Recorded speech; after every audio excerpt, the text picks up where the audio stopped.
Góða kvöldið og velkomin á þennan íbúafund hérna í kvöld. Herðu, við ætlum að byrja á því að Jón Valgeirsson ætlar að rúlla yfir svona helstu lykiltölur úr fjárhagsáætlun sem var tekin í fyrri umræðu núna fyrir nokkrum dögum og hann mun ekki fara neitt djúpt í áætlunina, heldur svona þessar helstu lykiltölur, þannig að þið þurfum enga að kvíða. Þetta verður svona bara stutt og snaggarleg yfirferð yfir það allra helsta. Gerðu svo vel, Jón.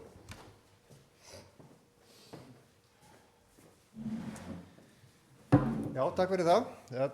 Við erum að rúlla hérna aðeins yfir fjárhagsáætlunina hérna á milli umræðina, sem fyrstu og annar umræðu í sveitarstjórn, og fyrri umræðina var í síðustu viku og seinni verður í næstu viku, og svo var þetta ekki svona smá skarpur fundur núna í morgunsárið þess að svona aðeins að stilla og stýpa. Þannig að þetta er ekki endanlega afgreiðsla en það sem var lagt fram í fyrri umræðu. Í upphafi þá ætla ég aðeins kannski bara að fara hérna yfir svona tölur og það liggja fyrir líka svona niðurstöðutölur auðvitað fyrir 24, við ætlum að fara í svona þessi útkomningsspána fyrir 25 og svo sem mestu máli skiptir fjárhagsáætlunin 26 og svona lítillega að skoða líka næstu 3 ár í viðbót eða 3 eða 4 ár. Í upphafi þá erum við aðeins að kíkja á A-hlutann og A-hlutinn er sá rekstur sveitarfélagsins sem er fjármagnar skatttekjum. Svo rúlla ég svolítið yfir samstæðuna sem er A- og B-hlutinn og þá bætist við svokallur B-hluti og það eru svona samstæðuverkefni sem eiga sumrið að standa undir sér sjálfum, eins og vatnsveitan, sorpstöðin, fráveitan og svo framvegis.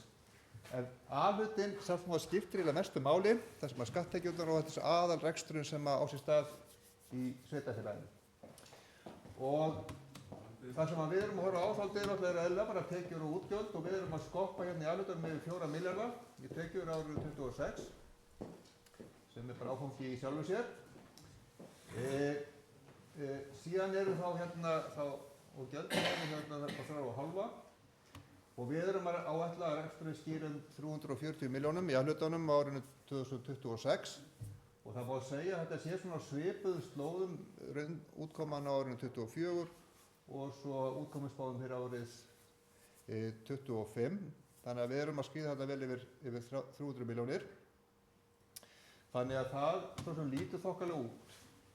En það er ýmislegt sem að við þurfum að skoða hvað er í gangi hjá okkur og það er þannig að við erum að fá peninga í kassan til að gera ýmislegt og þá er þessi talandi veltum fyrir rekstri sem er þessar 530 milljónir og hún verður að duga til þess að borga raunverulega fjárfestingarnar og afborgunar lánum. Þannig að það dugar ekki til, eins og við förum aðeins á eftir í sambandi fjárfestinguna og það er það sem við þurfum aðeins að skoða þegar við erum að skoða afkomuna og hvað við getum gert, er að við höfum verið að taka aðeins lán á síðustu árum, 300 milljónir 24, áætlu 753 árinu 25, vonandi verður það að minna og við þurfum að taka þarna milli á 500 og 600 milljónir árinu 26 til þess að eiga fyrir öllu saman. Og síðan er þetta svona handbæra fé sem við höfum þá til þess að vinna með, en það er hérna smá vandamála að við eigum ekki alla peningana sem eru í handbærinu fénu, til dæmis bergrisinn og annað svona samstagsverkefni, þannig að við erum ekki alveg með svona mikið í kassanum eins og kannski tölurnar benda til. Þannig að við þurfum að lesa þetta aðeins rétt. En þetta svo sem er allt á fullu. Í B-hlutanum þá er þetta svo sem ekkert endilega mikið að breytast í afkomunni. Við erum áætla fyrir 346, þannig að það er svona þetta bara A-hlutin og B-hlutin svona flæða nokkuð vel saman, sem er bara fínt. Og saman með sjóðstreymið, ég ætla ekki kannski að dvelja mikið við það, en það er sama þar að við erum að áætla sér 650 milljónir, en af þessu 650 milljónum þá eigum við raunverulega ekki þessa 183 sem raunverulega aðrir aðilar eru að ráðstafa, þannig að við erum að leika okkur kringum halvan milljarðinn. Og eins og ég sagði áðan, við þurfum að taka raunverulega lán, þá í samstæðum líka, sem er áætluð hérna 567 milljónir. Sjáum það svo eftir af hverju þetta er allt saman að gera svona. Aðrar kennitölur á því fer kannski svona í fjárfestingarnar og það sem þessi verkefni sem við erum að raunverulega að fara í fyrir utan þetta hefðbundna rekstur, er að það skiptir miklu máli að við séum svona ákveðin þrótt. Og það er hérna svona fyrir ársreikninga nörda og svona þá sem er að lesa þess í rekstur, þá er ákveðin hlutföll sem að menn eru að skoða mikið. Við erum að skoða framleiðarhlutfallið sem við áætlum að sé 17,7 sem bara mjög gott að vera með yfir 15%. Við erum með veltufjárhlutdeild í kringum 1 og búin að vera nokkuð stöð síðustu ár og það bara, við erum á því rólegur með þetta líka sem bara ágætt. En síðan erum við, eins og þið sjáum hérna, og þetta er þetta sem við þurfum aðeins að hafa augun á, að skuldahlutfallið er aukast. Eðlilega, það var tekið lán hérna 24, 25 og svo 26 líka. Þannig á árinu 26 erum við að skríða yfir 95% í skuldahlutfalli. Nema við þurfum að taka minni lán á árinu 25 og einhverjar aðstæður sem að kannski hjálpa okkur árinu 26, þannig við þurfum að taka minni lán. Til dæmis á árinu 25 þá áætluðum við, fyrstu áætlunum þurftum að taka 900 milljónir lán en endum vonandi á milli 5 og 600 sem bara gott mál í verðbólgu og frekar háu vaxtastigi. Þannig að þetta skiptir allt máli vegna þess að við erum alltaf að þá ráðstafa ákveðnu peningum til að borga á skuldunum til framtíðar, þannig að við þurfum aðeins að passa okkur í þessu, við þurfum að ráða við þetta. Hérna förum við síðan aðeins í fjárfestinguna og eins og ég talaði um áðan að vegna öllu sveitarfélagsins fer bara að reka málaflokkana. Það eru fræðslumálin að taka það vel 50% af því sem að sveitarfélagið er að afla í tekjur, þannig að eftir stendur einhverjir peningar sem við vorum að tala um áðan sem að við erum með þá í fjárfestingum. Og eins og þið sjáið þá erum við áætla hérna til dæmis í A-hlutanum sem nú kannski svona meira það sem við höfum á. Hérna sjáið þið til dæmis á B-hlutanum hvað inn í B-hlutanum og hvað inn í A-hlutanum og ég kannski réttum að tala svona kannski meira A-hlutan. En þið sjáið það að á árinu 25 erum við áætla fjárfestum fyrir 1,2 milljarð og þetta tekur alveg í. Og lang stærsta af þessu að við erum áætla yfir 900 milljónir bara semst í grunn- og leikskóla. Annan áfanga grunnskólans og þá byggingu leikskólans á Hellu. Þannig að þetta er alveg tölur. Þannig að við erum að reyna að stilla módelið upp, þannig að við ráðum með þetta sem sagt allt saman og þessi verkefni sem eru hérna á næsta ári eru svolítið þá skólinn. Og þið sjáu hvernig skólinn er líka bara að halda áfram. Við erum að tala um að klára leikskólann 27 og svo þurfum við að fara í frágang og ýmislegt, þannig að hann er svona alveg svona rauður þráður í gegnum fjárfestingarnar svolítið hjá okkur. En því betur vel höfum við svo sem þrótt í ýmislegt. Við erum hérna að vinna hérna með ýmislegt. Tæki eftir sem er Laugardalsskóla, það eru áætlanirnar 67 milljónir í fjárfestingu frá okkur. Byggist á aðeins sem sagt er svona samkomulagi sem við höfum eiginlega gert við Ásarhrepp að þeir séu að leggja 100 milljónir og lána okkur svona með kúllón til 5 ára til að geta farið á stað virkilega á Laugalandi. En þetta fer þá svona inn í áætlun hjá okkur. En þetta kemur ekki sem afborgun inn í reksturinn allavega ekki næstu 5 ári. Þannig að við erum á þessum árum, á þessu ári og næsta ári erum við áætla að fjárfesta fyrir 2,3 milljarða og langstærstu liðir eru við á skóla og íþróttavallarsvæðið. Við erum að halda áfram með það. Þetta eru 220 milljónir sem við farið í íþróttavöllin á þessu ári, gervigrasið og kaup á landi og svona ýmsu.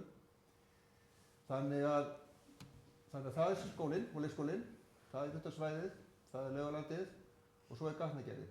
Þetta er svona nettotala og svo erum við þetta svolítið að stílina það að við fáum gatnagerðargjöld til að við getum haldið svona góðum dampi í svona þessum framkvæmdum af því að við höfum þurft að svona þess að halda áfram að geta unnið með gatnagerðina, stíga á ýmislegt. Þannig að á þessu ári 25 lítur þetta ágætlega út, þá erum við bara með svolítið peningum í þetta og við erum svona bara þá að vinna með það að eftir sem við fáum meirinn í gatnagerðargjöldum því meira framkvæmum. Ef við gerum það ekki, þá þurfum við að passa okkur. Síðan erum við náttúrulega kannski inn í frá ákveðnum viðhaldsverkefnum. Ég sé þetta að það verður ekki leiðréttingin verið fram. Þetta eru 48 milljónir sem eiga að fara í götur og gangstíga og þar eru langstærstu verkefnin þrúðvangurinn og endurnýjun á því. Munurinn á fjárfestingu og viðhaldi er sá að allar nýframkvæmdir eru fjárfesting, nýjar götur, nýji gangstígar og eitthvað slíkt. En viðhaldið er til dæmis ef þú tekur þrúðvanginn upp eða freyvanginn eitthvað slíkt, þá er það orðið viðhald og fer á rekstri. Þannig að þetta eru svona helstu viðhaldsverkefnir hjá okkur sem eru svona í þessum fasa. Fyrir utan margt annað sem er þá inni svona minni rekstrareiningum. En svona samandregið þá erum við á næstu 5 árum að fara í fjárfestingur upp á 3,8 milljarða sem alveg alvöru tala fyrir 1000 manna sveitarfélag. Og það grunn- og leikskólinn, það svolítið svona rauðið þráðurinn í þessu. Verkefni sem bara gengur ágætlega og við erum bara ánægð og stolt af, en tekur vissulega í. Og við náum alveg að vera með rekstrarafgang öll þessi ár, virðist vera. Þannig að við erum auðvitað á móti þá að vaxa líka töluvert mikið í efnahagsreikningnum, þannig að við eigum þá einhverjar eignir upp á tæpa 6 milljarða. Og við erum bara stoltir af þessi fjárhagsáætlun. Við erum bara á fullu í þessum innviðafjárfestingum, búa okkur undir fjölgun íbúa og vera tilbúin í það. Þannig að við getum bæði sinnt á grunn- og leikskóla og erum komið bara með gáð íþróttamannvirki sem við getum unnið með. Og þannig að ég held að bara við getum svona horft bara nokkuð björtum augum svona fram í tímann. Það svona ákveðinir svona hluti sem að kannski við gætum sem sagt gert það fyrir að myndu styrkja ykkur tekjuhliðina sem verður ákveðinar framkvæmdir inn í virkjunum eða fleiri íbúar kringum það eða eitthvað slíkt. En það ekkert svoleiðis inn í fjárhagsáætlun í okkur. Við erum ekkert að gera ráð fyrir neinu sem svona ekstra. Þetta að bara að við séum bara í stöðugum, jöfnum rekstri og svona bara hefðbundinni íbúafjölgun og slíkt eins og bara verið hefur eiginlega síðustu ár. Þannig að ef það kemur eitthvað svona ekstra inn í kassan, að þá því það bara einfaldlega við þá bara meiri þrótt til þess að fara í fjárfestingar eða þá að taka minni lán. Þannig að ég held að þetta sé bara gott í bili.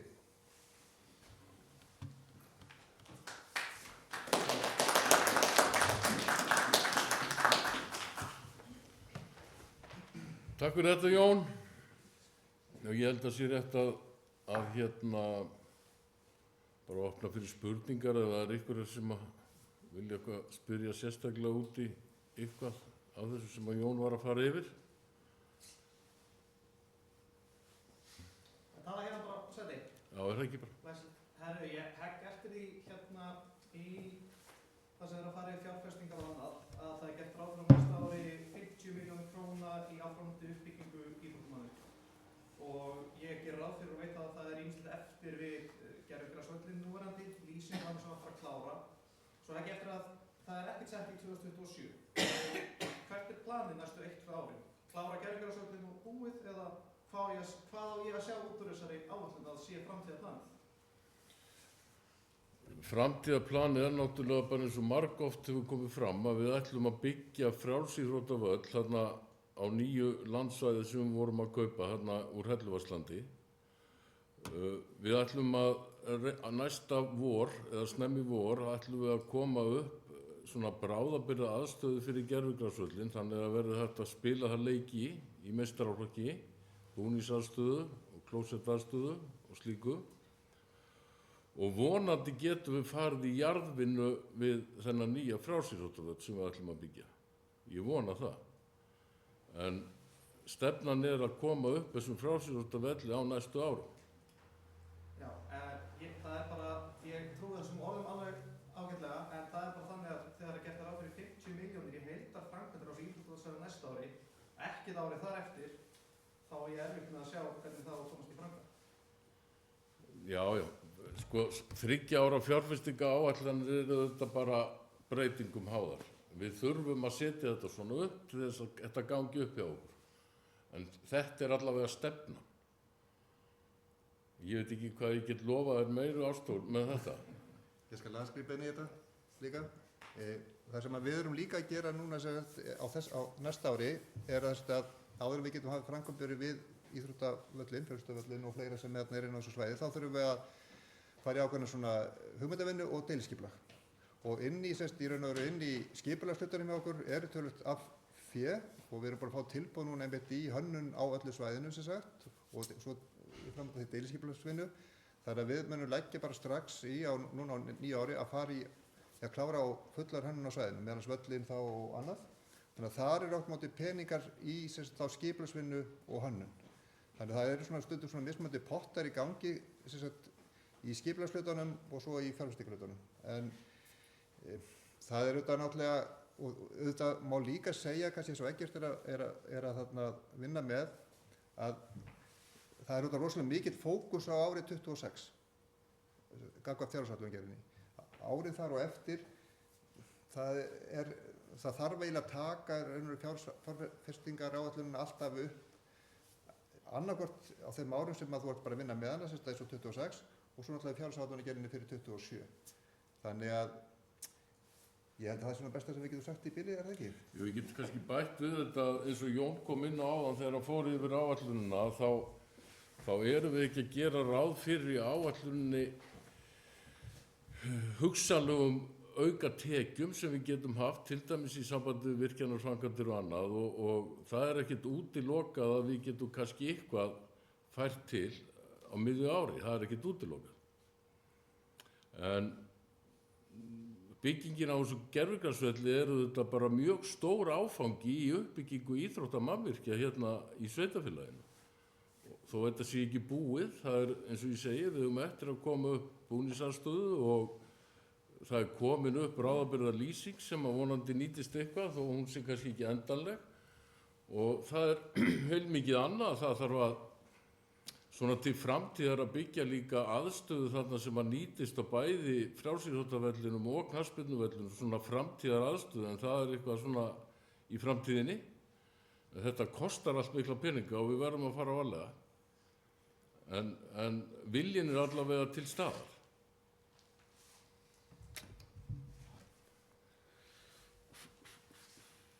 Er ekki ykkur fleiri?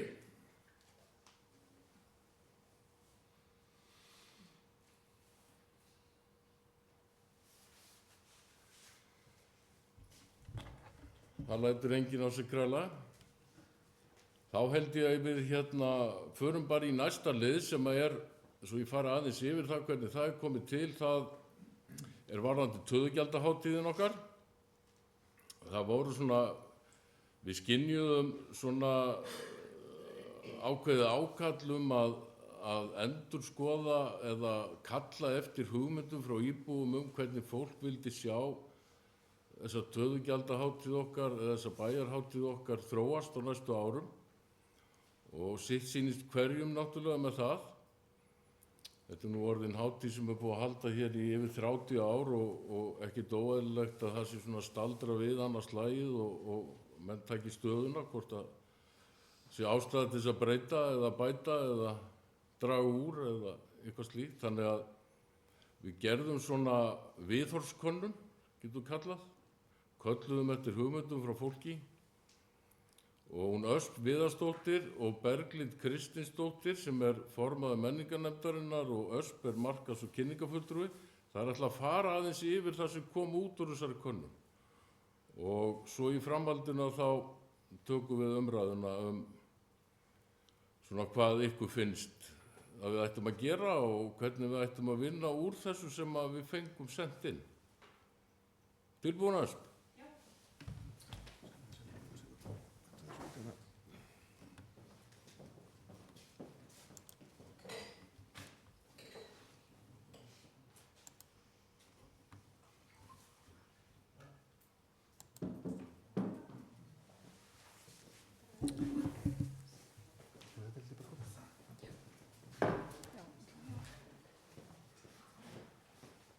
Já, sælverið Ösp heiti ég og er markas- og kynningarfulltrúi og með mér ætlar að vera Berglind Kristinsdóttir sem er formaður markaðs-, menningar- og jafnréttismálanefndar hérna í sveitarfélaginu okkar. Og eins og Eggert kynnti þá kölluðum við eftir bara áliti íbúa vegna þess að við skynjuðum að væri eitthvað ákall breytingar en líka því að það liggur fyrir að við þurfum að flytja hátíðina. Af því nú er verið að byggja leikskóla á gamla vellinum þar sem hátíðin hefur verið haldin. Ég ætla bara að renna yfir svona helstu niðurstöður könnunarinnar og svo tökum við bara umræður. En þannig að það best kannski ég fá bara að renna í gegn og svo megið þið bara spurja. Það er ekki best, bara spurja í lokin. Og þetta var rosa góð svörun. Mér langar að taka það fram og bara þakka fyrir það. Yfirleitt þegar við sendum út svona kannanir þá er ekki mikil svörun. En það bárust allt í allt eitthvað í kringum 80 svör. Þetta voru ekki allir sem svöruðu öllum spurningunum en þetta er greinilega eitthvað sem að margir hér hafa skoðun á. Þannig að við byrjum bara. Fyrsta spurningin var þessi: ertu sáttur við töðugjöld eins og þau hafa verið undanfarin ár? Flestir voru það, niðurstöðurnar sýndu það, en auðvitað sögðu einhverjir nei, einhverjir voru hlutlausir, einhverjir einhvers staðar þar á milli. Hvað fannst þér vel heppnað við töðugjöld og fannst þér eitthvað ómissandi? Og þetta voru svona algengustu svörin. Og í fyrsta sæti þar yfir það sem fólki fannst ómissandi var þorpararöltið, sem kom, það var svo sem fátt í þessari könnun sem kom á óvart, en við vitum það að fólk mjög ánægt með þetta.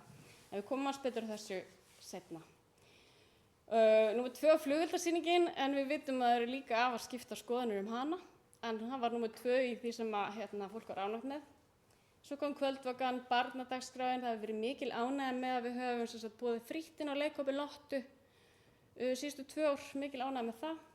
Morgunverðurinn sem orðin mjög sterk hefð á laugardagsmorgnunum, brekkusöngurinn og viðburðum dreiftu vikuna, fólk nefndi það sem atriði sem væri ánægð með, og bílasýningin. Þetta voru svona helstu atriðin. Svo spurðum við hvaða breytingar ef einhverjar viltu sjá á töðugjöldum, og auðvitað lá í hlutarins eðli að margir nefndu staðsetninguna því það óumflýjanlegt að við þurfum að breyta staðsetningu, og margir nefndu það að það hefði verið hvimleitt síðustu ár dreifingin, út af því að íþróttavallarsvæðið búið að vera svona framkvæmdasvæði, það hefur komið svolítið svona rof í svæðið á milli íþróttahús og íþróttavallar, sem svo sem atriði sem við höfum alveg heyrt. Svo ballið, það eru mjög margir sem hafa skoðun á því, en mér langar að taka það sérstaklega fram að sveitarfélagið heldur ekki ballið og hefur ekki haldið ballið í mörg ár og kemur í rauninni ekkert að því að öðru leyti en því að veita jákvæða umsögn þegar sá sem heldur ballið sækir leyfi hjá sýslumanni. Þannig að sveitarfélagið hefur ekki haldið ballið, þannig að við höfum í rauninni ekkert haft það að segja hver heldur það eða hvernig það haldið eða með hvað hætti. Ég skil fullkomlega þennan misskilning af því að þau sem hafa haldið ballið hafa alltaf fengið að auglýsa ballið samhliða töðugjöldum, þannig að þetta hefur hangið við, en mér langaði bara að kæmi skýrt fram að sveitarfélagið hefur ekki verið að halda ball núna bara árum saman. Og það náttúrulega, það vilja margir hafa þetta svolítið eins og nágrannar okkar í Eystra. Það nefndu margir að þeir vildu hafa ball í tjaldi, stóra hljómsveit og frítinn. Það var mikið talað það. Tónlistarval á kvöldvöku var líka nefnt, og sumir sögðu við viljum hafa stærri nöfn en samt engin dæmi tekin. Það hafa nú verið ansi stór nöfn á þessari hátíð undanfarin ár, þannig ég veit ekki alveg hvað fólk vill, og gaman að taka það fram að til dæmis kölluðum við eftir áliti ungmennaráðs í fyrra, hvaða nöfn þau vildu sjá, og það var allavega 2 af þeirra tillögum sem fengu fram að ganga og voru atriði í ár. Og svo varðandi þorparöltið, þá á sama tíma og fólk ánægðast með þetta eða finnst þetta mest ómissandi, þá ákveðið ákall breytingar þarna. Fólk talaði það að þyrfti að draga úr samkeppni og álagi og að sveitarfélagið myndi styrkja þetta á einhvern hátt. Og síðan kom fram að það veri ákall meiri dagskrá eða fleiri dagskrárliði fyrir úlingana, 12–16 ára. Og það svo sem eitthvað sem við höfum alveg heyrt áður líka. Ok, svo spurðum við hvar viltu á laugardagshátíðin verði. Eiginlega, rúm 50% sögðu gaddstaðaflatir.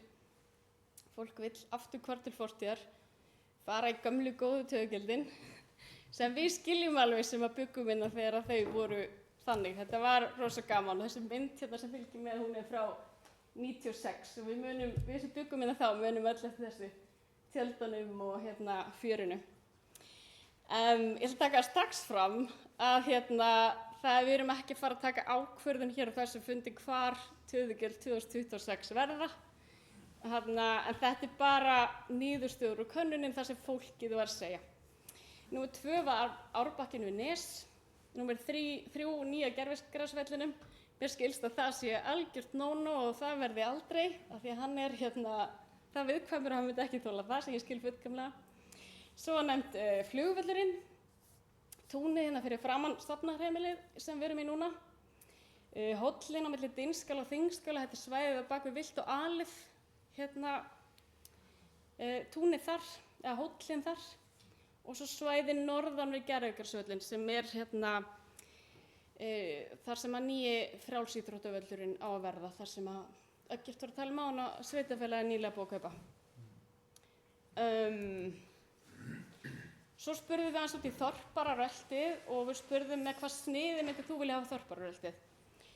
Langflestir segðust ánægðir með röltið og vildu ekki breyta því að verulegu leyti, en það var sterkt ákall aðkomu sveitarfélagsins varðandi aðföng og kostnað. Nokkrir töluðu álag og fjárhagslega byrði við að bjóða heim og þau sem ekki takið þátt séu litin hornauga. Og þetta eru bara svör sem eru tekin beint upp úr svörum könnunarinnar.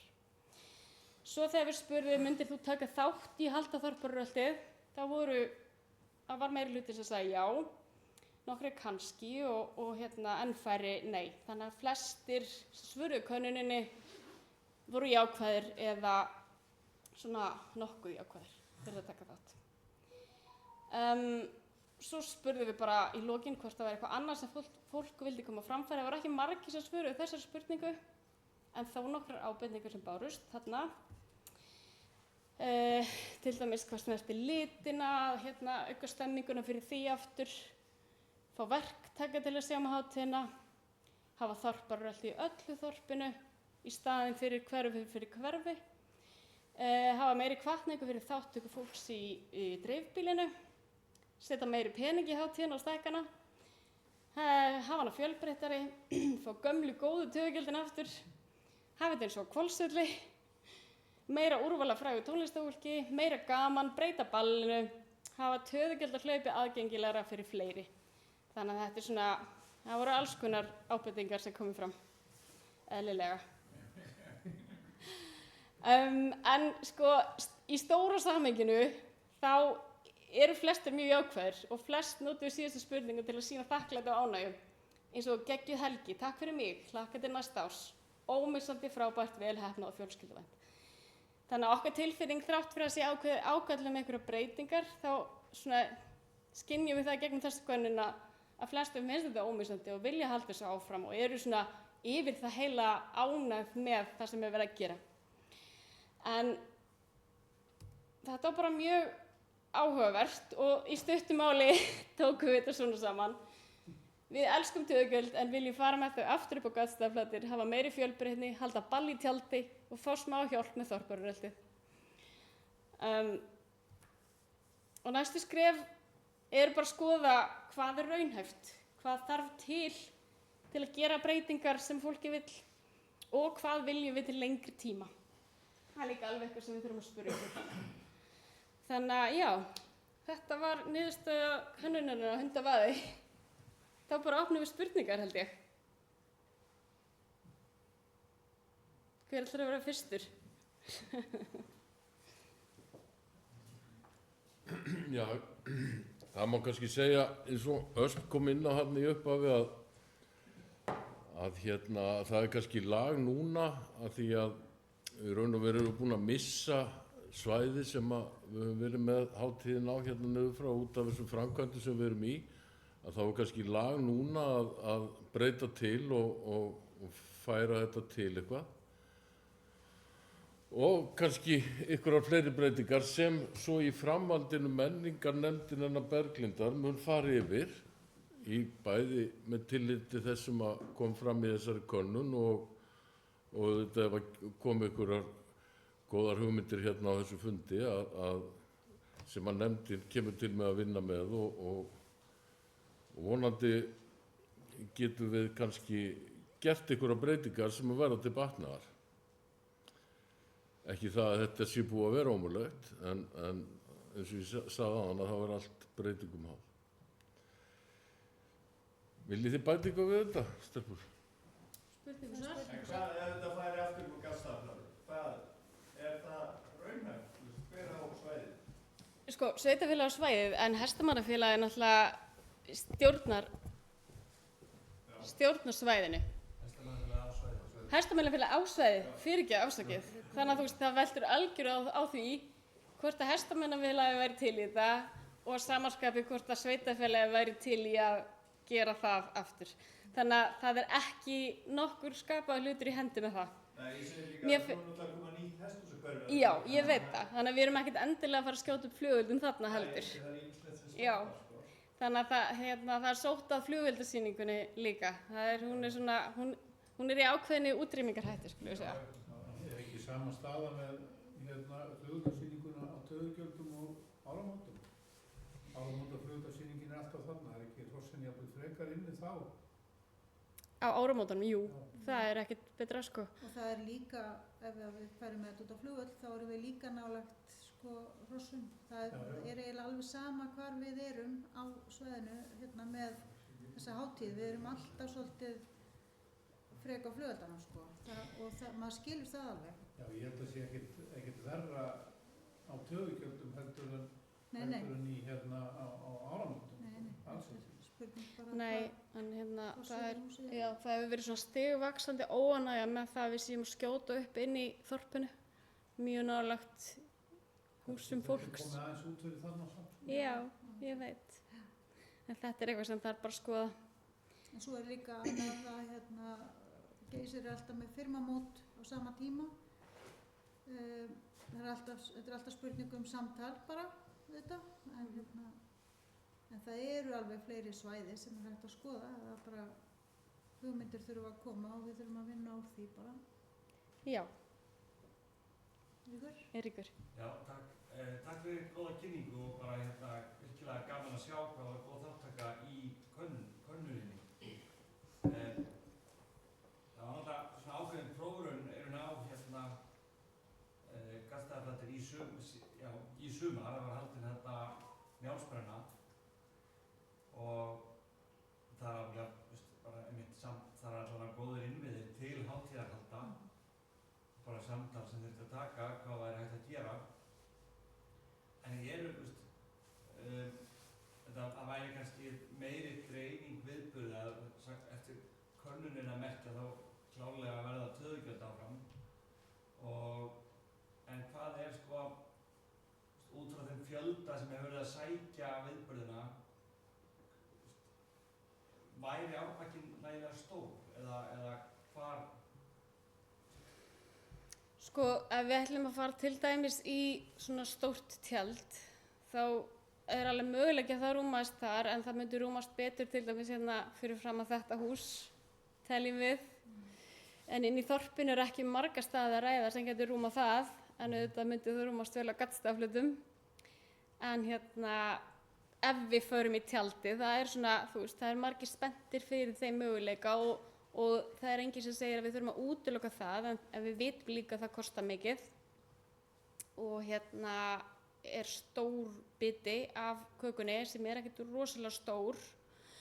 Og bara svo við tökum það fram að varðandi fjármögnun Töðugjalda, það var náttúrulega bara okkar skattfé. Í hverri fjárhagsáætlun er gert ráð fyrir einhverju upphæð, vissri upphæð, bara fastri upphæð sem má eyða og svo öflum við styrkja til þess að fá aukið fjármagn. Og við skynjuðum að pínu gegnum þessa könnuna að fólk kannski halda við séum bara með einhvern opinn tékka, en það er alls ekki þannig. Þetta er alltaf bara föst upphæð og þetta er bara ströng fjárhagsáætlun sem þarf að halda sig við. Og ekki kannski hægt að gera hvað sem er og náttúrulega sveitarfélag að standa í milljarða framkvæmdum, þannig að kannski ekki alveg raunhæft að fara að stækka hátíðina eitthvað rosalega mikið á milli ára, eitthvað akkurat núna með að við erum í þessum svona þunga pakka. En varðandi það hvort við gætum haft þetta til dæmis út í Nesi, ég held það, en við getum ekki stækkað hátíðina með því að hafa hana þar. Við gætum hugsanlega haft hana bara svipa stóra og með svipuðum fjölda og hefur verið núna, en við getum ekki fara að stækka hana þar. Það er svona mitt óvísindalega mat. Við getum ekki skotið upp flugvöldum þar?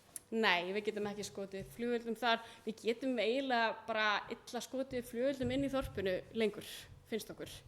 Það þarf bara að hugsa þessa flugvöldasýningu, hún er fyrir að fara út, Já. Þetta er bara að verða búið, Þetta er smá kannski að verða barn síns tíma. Við þurfum bara aðeins að leggjast yfir það.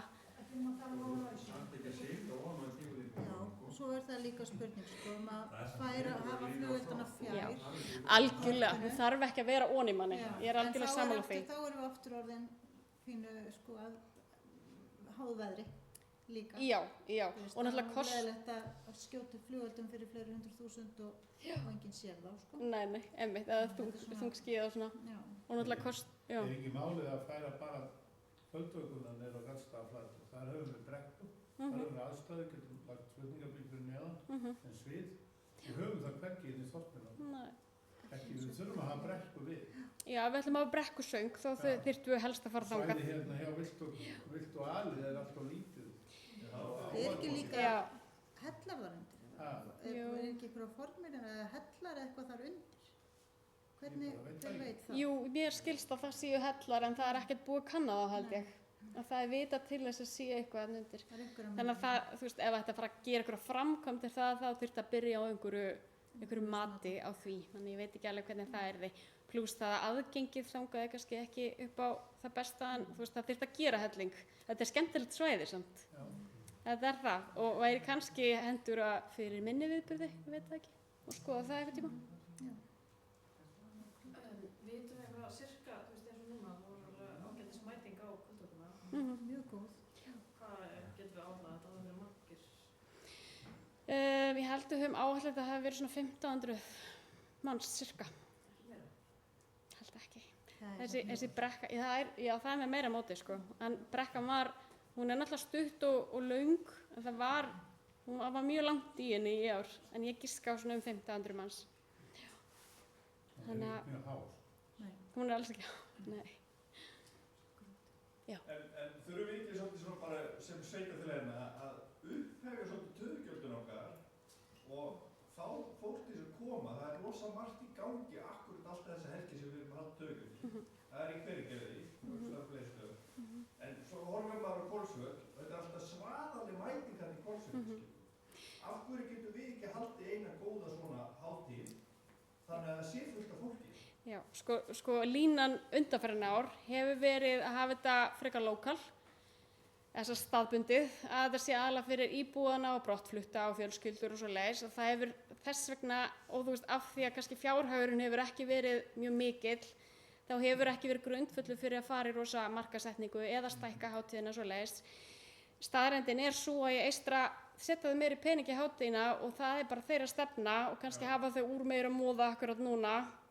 Ég er ekki sömu fjárfestingum að framkvæmdum við og þannig að það er bara eitthvað sem pólitíkin þarf að ákveða líka auðvitað, ég get kannski ekki beint svara fyrir það því ég er bara framkvæmdaaðili, embættismaður, þannig að ekkert er kannski betri að svara þessu en er þetta ekki sirka svona?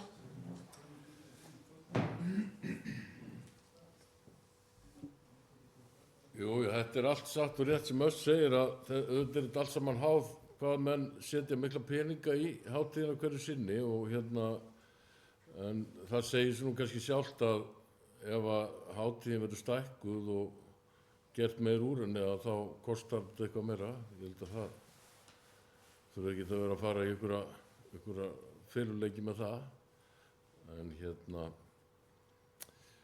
En ég held kannski að við ættum bara að bíða og sjá hvað kemur frá Berglindi og hennar fólki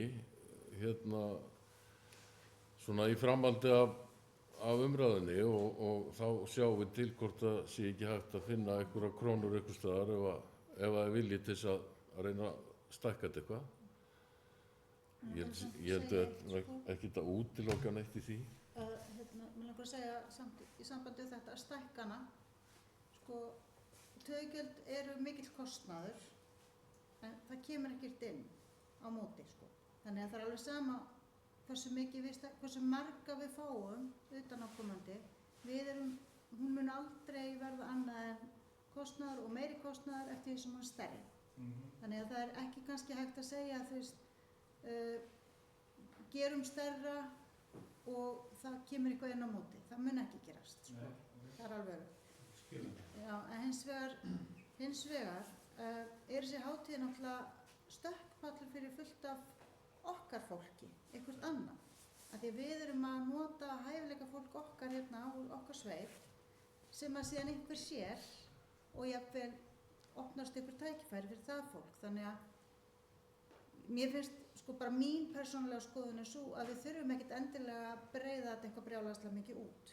En það mætti alveg kannski halda betur það og þjappa því betur saman og kannski gera það aðeins svona meira grand, ekki endilega stærra grand, heldur bara svona þéttara. En þá þurfum við líka að hafa fólki með okkur og íbúar verða náttúrulega að nenna, af því það er ekki endalaust hægt að setja þessa vinnu bara á markas- og kynningarfulltrúa og svo einhverja nefndamenn og svo einhverja örfáa sem að brenna fyrir þessu og hinn er bara að mæta og láta skemmta sér. Við verðum að vera samtaka að vera með í þessu og gera þetta vel.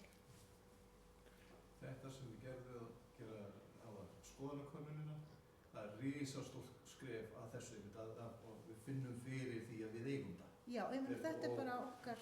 Og þetta er bara að fá fólk til þess að taka þátt, svara, koma hingað, tala, bingo. Svo við erum eiginlega, það skiptir eiginlega ekki máli hversu mikið þetta stækkar að breytist mikið. Bara það að gera þetta, tengt okkur.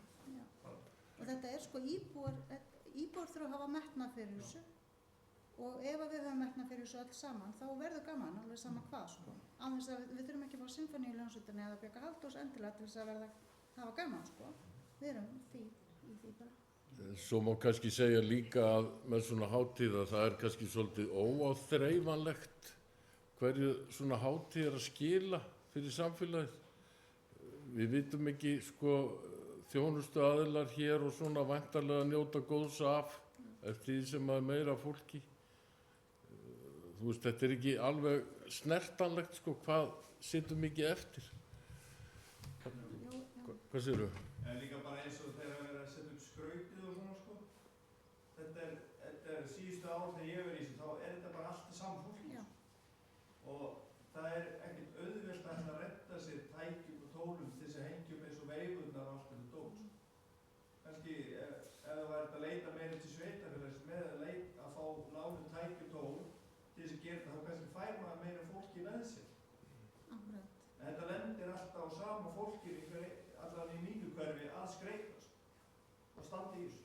Þetta er líka erfitt fyrir nýju hverfi, það sem eru nýjir íbúar. Já, ég segja það. Og veit ekki hvert er að leita og hafi ekki tengsl, sko. Mögulega er þetta akkurat punkturinn, sko, að sveitarfélagi leggja til svona aðstoð. Þetta þurfum við bara síðan að ræða, sko.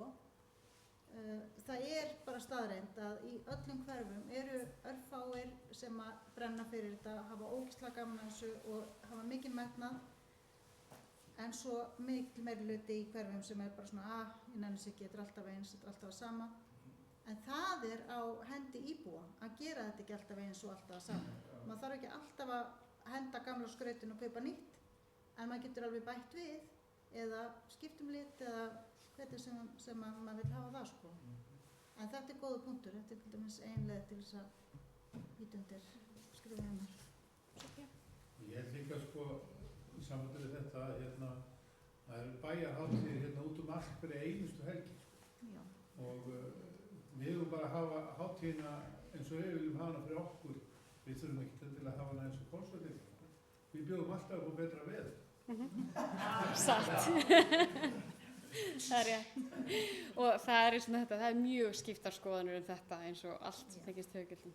Já, það er ekki ræða endalaust hvers ágætt höfugjöld og við erum svo gert komið nú og við erum haldið hvað í 30 ár og við mögum ekki láta það detta niður. Við verðum að halda áfram okkar strengi og núna þegar búið að taka aðstöðuna frá okkur út á velli þá var nefndin að komast að niðurstöðu það að færa hana þá einhvern veginn til og hæra það ágætis plássarna svona fyrir daginn, getur við sagt, á bakkinni eða þá sunnan við húsið. En eins og Bjarni kom inn á að hafa þá kaupbrúkuna niður á velli ef það er hægt.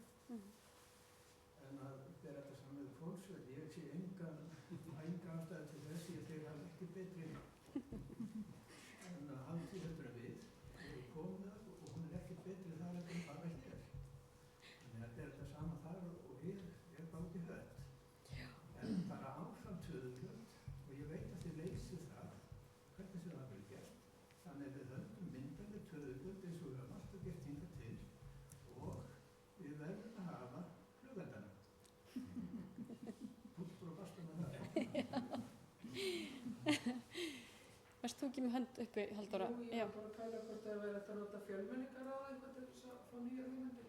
Já, það er algjörlega planið að taka þau með í reikningin núna þegar þau eru komin til starfa.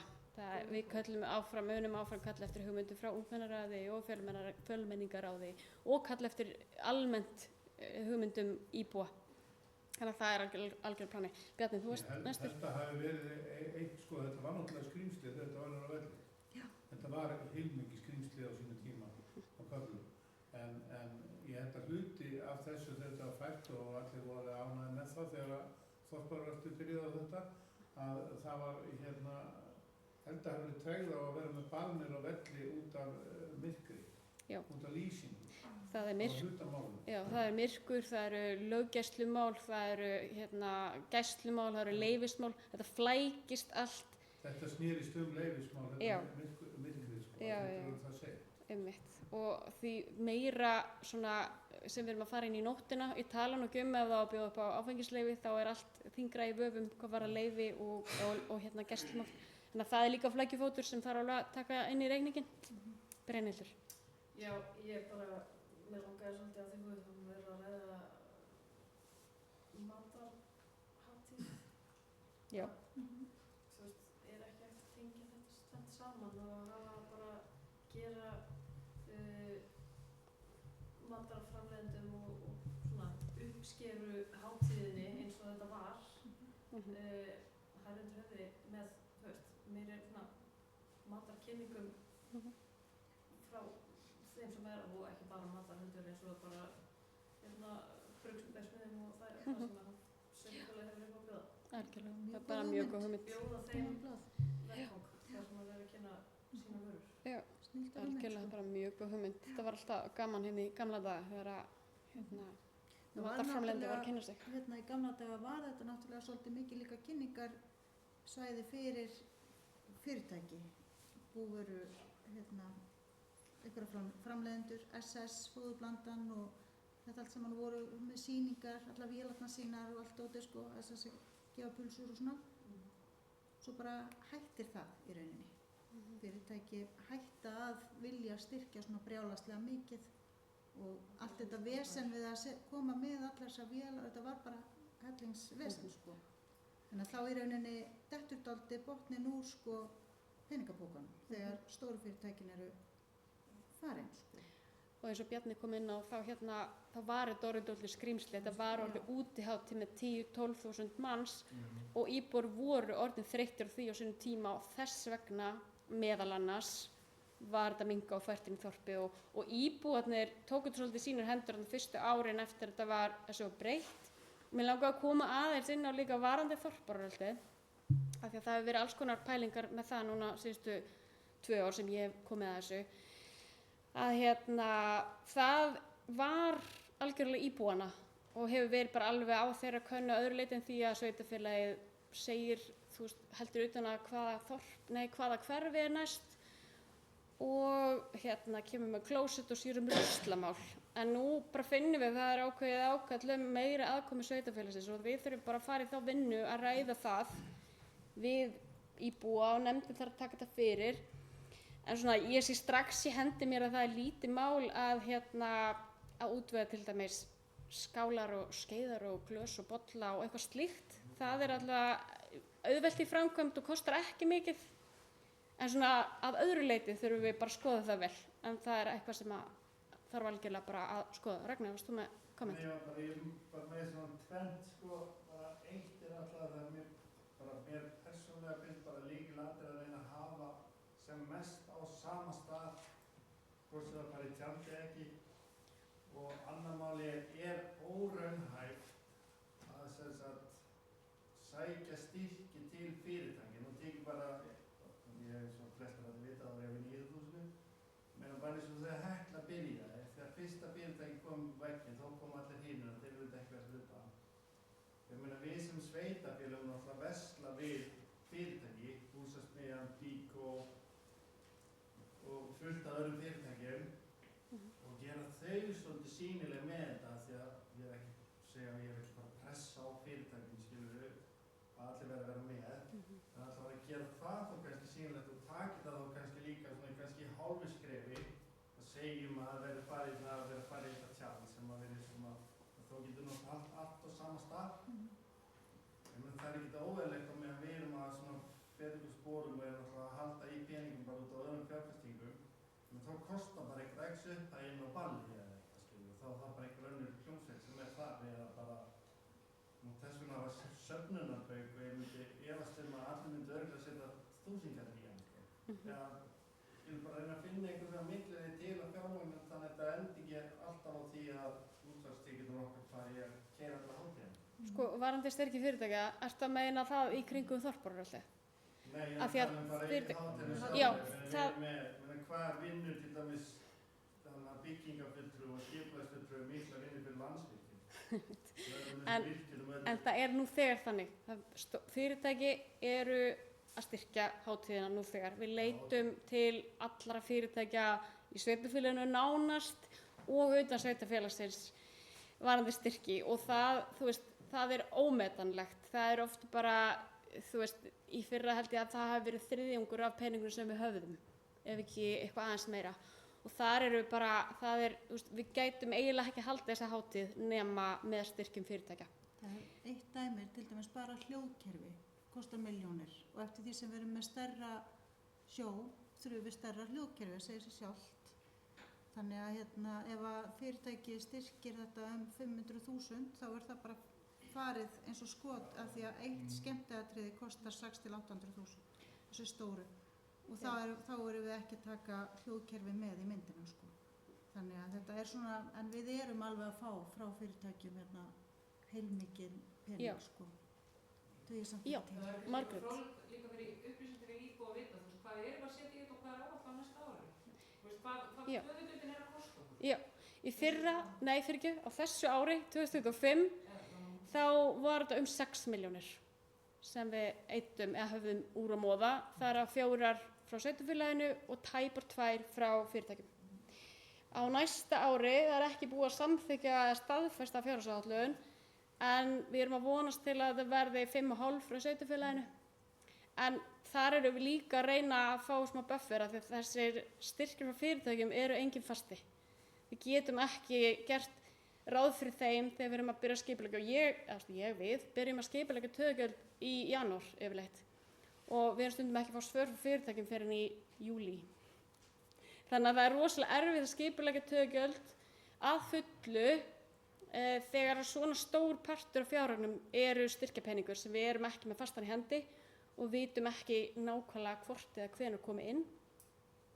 Þannig að já, þetta er alveg ofsalega mikið púsluspil að koma þessu öllu heim og saman og samt höfum við verið að, þú veist, eins og Kvöldvakarinn fyrra og bara síðustu mörg ár höfum við verið með stóru nöfn og þú veist, við erum með mjög svona bara flotta umgjörð, finnst mér. En þú veist, það má alltaf betur gera. En þetta er svona raunveruleikinn varðandi fjárhaginn, þetta er þröngt. Þegar að maður reynir að gera og við reynum núna, hefum verið að reyna að teygja þetta svolítið yfir vikuna, hafa viðburði líka út í sveitunum. Það hefur verið ánægð með það og síðustu 2 ár höfum við líka haft frítt inn á leikopilottur sem því er náttúrulega líka við þurfum að borga fyrir það. Það er rúm 500.000 bara það. Svo hlaupið að verða bara... Hlaupið er alltaf að stækka vera vinstallega og það okkur langar að, þú veist, gera það ennþá meir úr því. Mögulega hægt að fá einhverja auglýsingatekjur eða... Já, svona þegar fram í sækir, það er aldrei að vita. Þannig að já, það er mörg að hyggja í þessu. Fleiri spurningar? Mjög ánægður með hvað eru margar spurningar. Já, það er einina. Bara að því að nú erum við bara með eina stærstu kjötvinnslu landsins hérna, þessi Reykvíkar. Mjög stórir hérna á okkar svæði. Getum við fengið þá sem tengja sig eitthvað meira við þetta með það, eins og SS gerir til þessi fórsöndi með kjötsúpuna? Já. Getum við einhvern veginn herjað á þá eitthvað meira? Þeir eru náttúrulega stærsti vinnustæðar. Já. Mögulega, já. Sko, það skal tekið fram að Reykjavík eru styrkir hátíðina á hverju ári og hefur gert lengi. Þeir styrkja, þeir gefa bæði álegg fyrir morgunverðin og styrkja okkur með peningum og á hverju ári þá reynum við að herja meira á hvern og einn. Það sé eitthvað að fá þá meira með. Það má alveg sko. Eins og SS er að vinna með þessu frá. Já, en sko, var þetta það að þú ert að hugsa þá í þorparöldinu, hvort þið gætu gefið, nei, bara almennt séð. Já. Eins og í tjaldinu eða eitthvað svona dæmi þessu með einhverja kynninga, grilla kjúklinga eða eitthvað svona. Það er bara mjög góð hugmynd.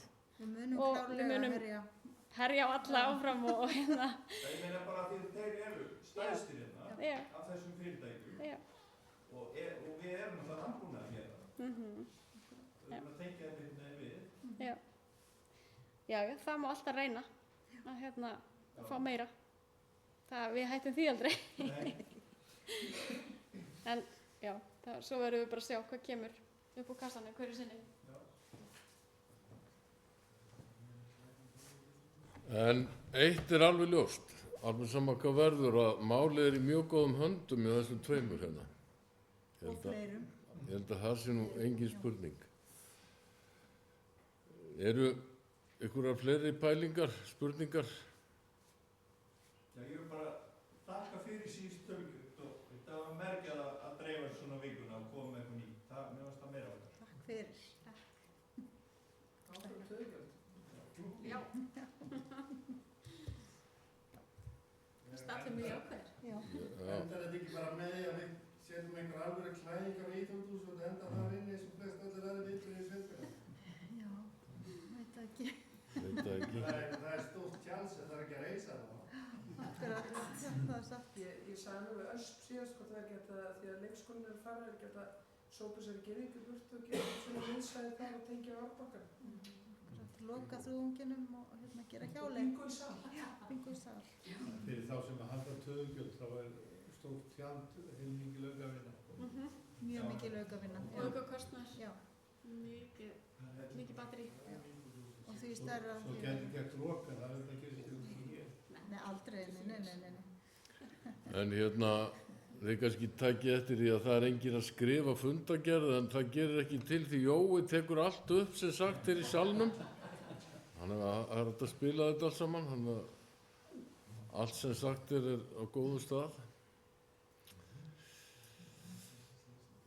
Heyrðu, ef það er ekki meira töðugjöldin þá held ég að við förum bara ágætlega næstuð frá þessar umræðu. Takk fyrir spurningu. Takk fyrir kærlega.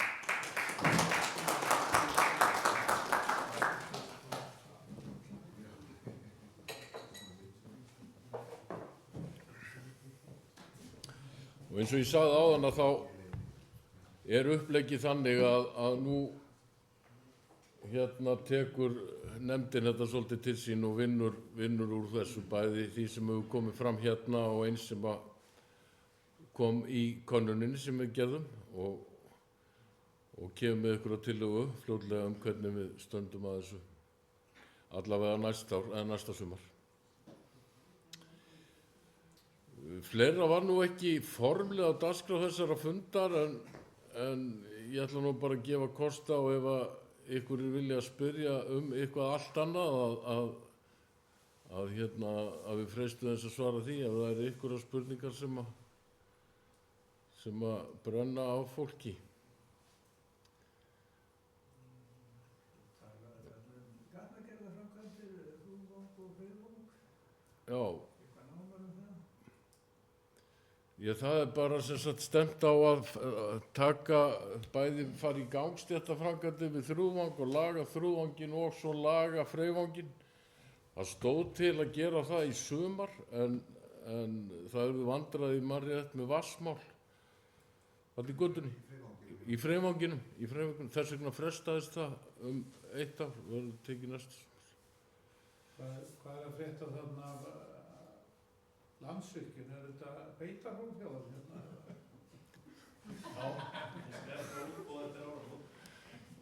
Nei, þetta er ekki þeir óskuðu bara sjálfur eftir því að fá að stúka lóðin af og fóru þarna í jarðvegsrannsóknir voru að kanna jarðveginn en ég man nú ekki nákvæma tímalið, er það ekki áramóti sem á að bjóða verkið út? Það er svo spennið, það er byggingarleyfið, beinu byggingarleyfið bara á leiðinni og bara bjóða verkið út bara áramótin og þá með það að framkvæmdir hefjist næsta vor og húsið verður tekið í notkun haustið 27. kannski aðeins til þess að bæta við þetta, þá er þetta hús sem að kemur til með að þjóna Vaðölduveri, hérna Vindorkuverinu, ásamt því að vera þarna smá lagerrými og vinnuaðstaða fyrir starfsmenn, eitthvað líka. Og vonandi hérna, og þeir eru á vel stórri lóð, þannig að þeir hafa alveg möguleika í framtíðin að stækka. Og hérna, við vonum bara að þeir auki starfsemi sína hérna hjá okkur næsta ári. Hvað segir Halldór á? Ég hef bara þetta í huga að spyrja minna síminn sem við lágvöruverslun. Hvað er hún? Er eitthvað að frétta henni? Já, það er kannski ekkit annað að frétta af henni en að það er sem sagt, það var óskað eftir stækkun og lóð hérna við Faxaflatir undir þessa verslun og menn ákváðu það að rjúka nú ekki til og samþykkja einhverja stækkun og lóð nema lægi fyrir viljayfirlýsing að þetta væri einhver alvara á bak við þetta, sem kom svo í framhaldinu, sem sagt viljayfirlýsing frá, hvað heitir þetta? Drangar heitir þetta, sem eru með Prís og Netto og hún liggur fyrir, en auðvitað viljayfirlýsing bara viljayfirlýsing, en þetta er allavega, það er búið að samþykkja stækkunin og lóðinni undir þessa verslun og það er verið að núna vinna í skipulagsbreytingum. Já, það er að vinna í deiliskipulagsmálum þá svona í samráði við þá hönnuði byggingarinnar. Þetta er ekki bara lágvöruverslun, þetta er þá líka hús sem er sem er það kannski fyrir hótel og eitthvað fleira. Þannig að þetta er ekki bara lágvöruverslun, þetta er fleira sem hangir út á spýtur í. Þannig að leiðum bara og deiliskipulagið, að því að sveitarfélagið ætlar að sjá deiliskipulagsvinnuna af því leyti, þannig að höfum við svona stjórn á verkefninu. Þannig að þegar búið að smíða það saman, þá væntanlega getum við þá farið að tekja þetta á næsta fasa.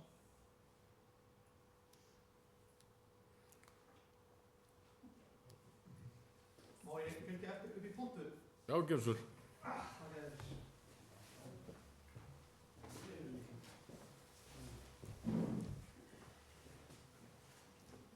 Takk fyrir. Úr því komin upp í pontuállun og hafa fyrir að kynna mig þó ekki sem bara fyrir þá sem í streymi. Ástrún heiti ég, formaður Ungmennafélagsins Heklu.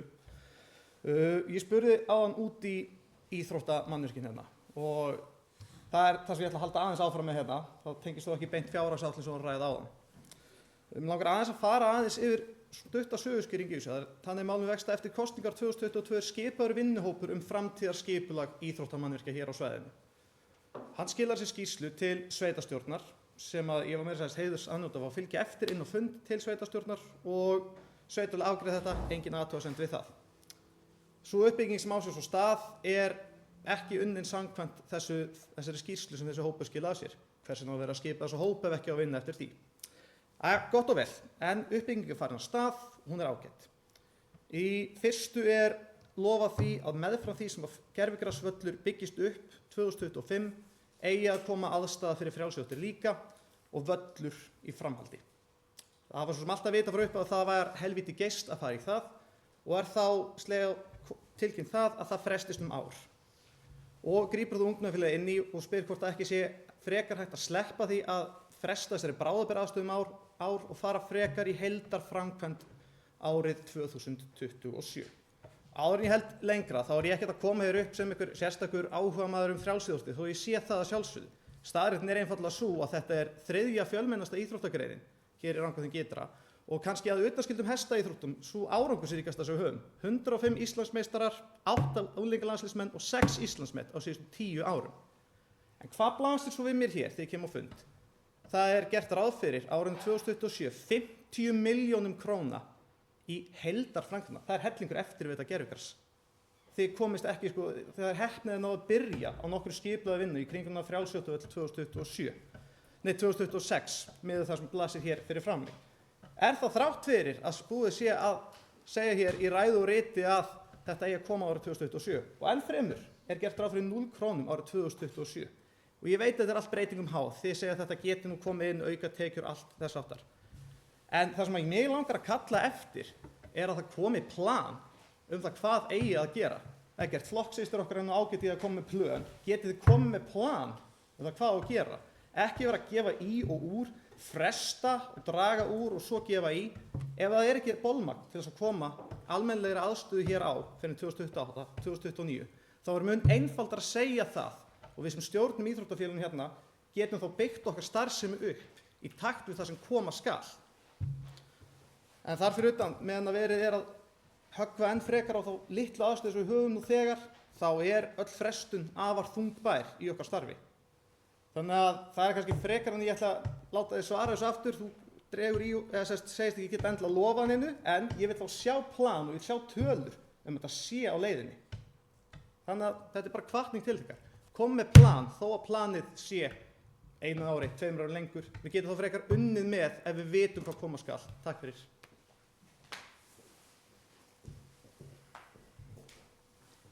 Takk fyrir það, Ásþór.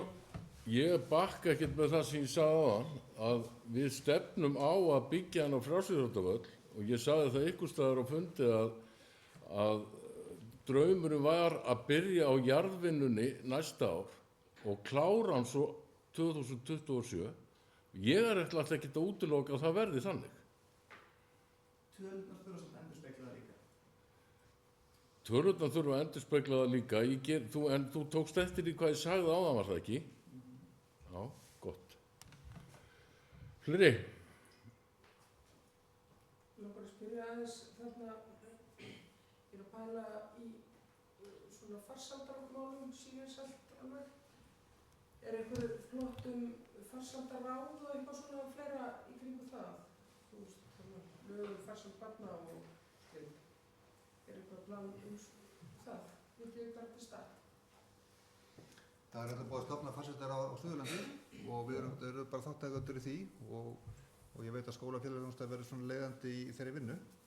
Þannig að við erum bara að vinna svona saman, sem sagt bæði þá inn í skólafélagsþjónustunni og þá bara með öllu Suðurlandinu eins og það leggur sig nánast. Þannig að það er allavega nokkrar plön, gagnvart það í bili.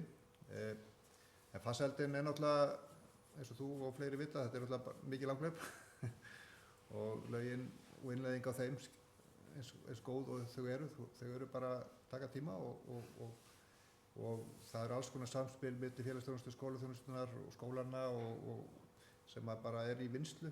En það er auðvitað komin í starfsmenn sem eiga að stýra þessu á Suðurlandsvísu. Arnar er náttúrulega starfsmaður sem á að sinna þessu og við erum bara þátttakendur í því og síðan, eins og segir, farsældaráðinu fyrir Suðurland. Þannig að það er alltaf svo vettvangur sem við erum þátttakendur í núna. Svo líka bara, ég er að beða að spyrja þetta, hjálpa mér mynd fyrir þessu. En allavega, ég ætla líka að spyrja, er eitthvað farsældarþing í kvortunum? Veistu það? Eða farsældarþing á svæðinu? Það er nú kannski ekki fræðið. Núna erum við að plana fjölmenningarþing næsta vor, vonandi, eða jói, þannig að það er það sem að kannski er allavega á plánum. Það er náttúrulega alls konar þing í gangi, svo er ungmennaþing stundum líka. Það er alveg alls konar möguleikar í stöður í gangi á því, en allavega var fjölmenningarmálin voru allavega það sem að við viltum setja allavega notin, allavega hvert næsta ári. Það má alveg segja að það sé farsældarmál, ekki bannað. Hvað segir Ragnar? Ég með bara eins og pæling bara, af því ég veit að við erum endur í mjög miklu framkvæmdum núna, en það var sveitarfélaginu á Suðurlandi eitthvað rætt eða fengið þá hugmynd að búið til brennslofn einhvers staðar á Suðurlandi sem var hægt að brenna allt sorpi sem við keyrum út allt land og jafnvel Svíþjóðar til að nýta til að búið til heitt vatn og eða rafmagn. Já, það hefur alveg verið skoðað og það er nú bara þessar vikurnar og mánuðuna verið að vinna, sem sagt það eru aðilar sem að standa að fyrirtæki sem heitir Sorporka, sem hafa lýst áhuga á því að koma upp svona brennsluofni hérna austur á Strönd og við höfum bara verið að vinna með þeim í undirbúningsvinningu varðandi það, bæði hvað varðar skipulagsvinnu og annað slíkt í kringum það. Núna eiginlega stendur málið þannig að það er svona verið að skoða samninga á milli, því að það er svona aðeins flækistu í þessu hvað varðar þjónustuna við ofnin og svo framvegis, þannig að þetta er ég er bara þokkalega bjartsýnn á að þetta gæti orðið í framtíðinni. Þetta er svona hagsmunamat, það er svona samningagerð getur verið flókin í svona verkefni, þetta er náttúrulega ekki mjög stórt verkefni. Eins og við erum samt bæði skipulagsmálum og svo erum við líka að vinna umhverfismat fyrir strönd sem að það getur að tekið á þessu. Þetta tækir þá dýraleifar líka sko sem að við erum í hálfgerðum vandræðum með. Svona litlu leyti, það er nú ekkert að fara í allt í það. En síðan er náttúrulega verið að skoða náttúrulega annað brennsluverkefni á landsvísu, svona svokallaða stóra landsbrennslu fyrir suðvesturhornið allt saman, sem eru þá svona svolítið íslensk brennsla, þannig að Sorpa og fleiri aðilar og sorpsamlögin á Vesturlandi og kannski Suðurlandi líka erum búin að vera lengi svona með augun á því verkefni. Þannig að það gæti náttúrulega verið þá þessi litla verkefnis, ef okkur finnst það vera gáfulegt, þá getum við þetta skoða það nánar og svo held ég að þetta endi á Íslandi með að það komi raunveruleg brennsla á Suðvesturhornið sem að getur þá tekið hérna þannig að við þurfum ekki að standa í þessum útflutningi.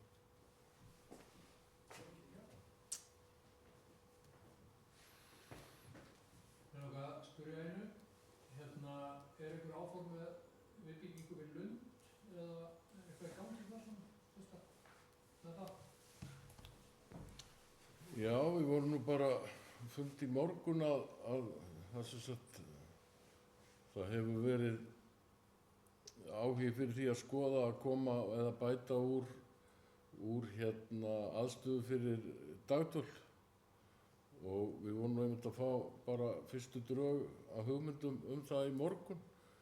Og svo er auðvitað verið að hugsa þetta stærra. Það er verktakar hér sem hafa sýnt áhuga á að byggja þarna þjónustuíbúðir við Lund. Og þeir svona eru ekki alveg tilbúnir að fara á stað fyrir en að komi fast land undir aukna félagsaðstöðu og aðstöðu fyrir dagdvöl. Þannig að já, ég myndi segja að það væri bara heilmikið í gangi í kringum það. Já, og svo í þriðja lagi er verið að skoða bara með stekkanöfn líka. Þetta eru 3 verkefni sem eru búið að svona forhanna í raun og veru og svo verður þá að kostnaði meta þá aðrar. Það er kannski í fyrsta lagi raun og veru þá stekkun og aðstöðu og mögulega fyrir dagdvöl og það verður að pæla þá í kjallaranum fyrstaklega þá á Lundi. Síðan er raun og veru bara verið að spá í að stekka þá raun og veru Lund og fækka þá ákveðnum rýmum sem eru mjög óhentug þar og fjölga hjúkrunarrýmunum í framhaldinu, allan lítilega og svo þriðja lagi þá þetta svona samstarf sem er þá yfir Guðrúnartúnsmálið og þá samnýtingu milli Lunds og mögulega bara íbúða sem eru þá fyrir eldri borgara.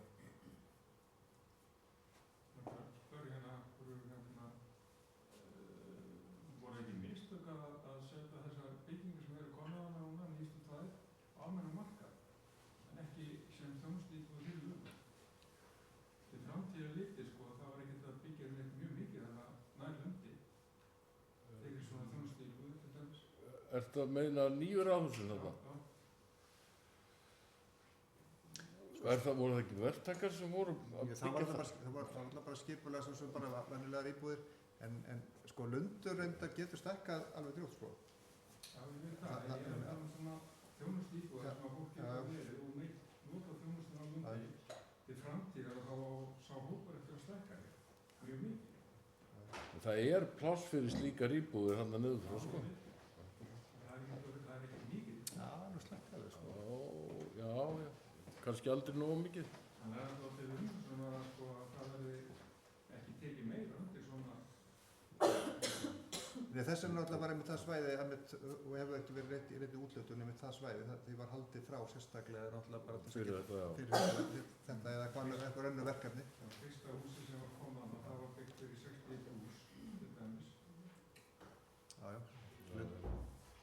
Lundartúnsverkefni. Já, en er það ekki íbúar þar 60 pluss? Jú. Ég er bara lengra á tíma sko. Já, það eru hann að lóðir nær sem það var ekki Sú hugmynd gengur svolítið út á það að vera með þá þjónustuíbúðir sem eru þá mögulega einangengt inn á Lund til þess að samnýta þjónustu sem er þar. Þannig að það er í skoðun. Herðu, mjög gott. Er þetta ekki bara að verða ágætt hjá okkur í kvöld?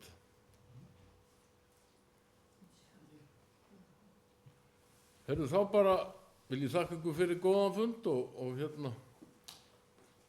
njótið kvöldsins. Ég segi fundi slitið.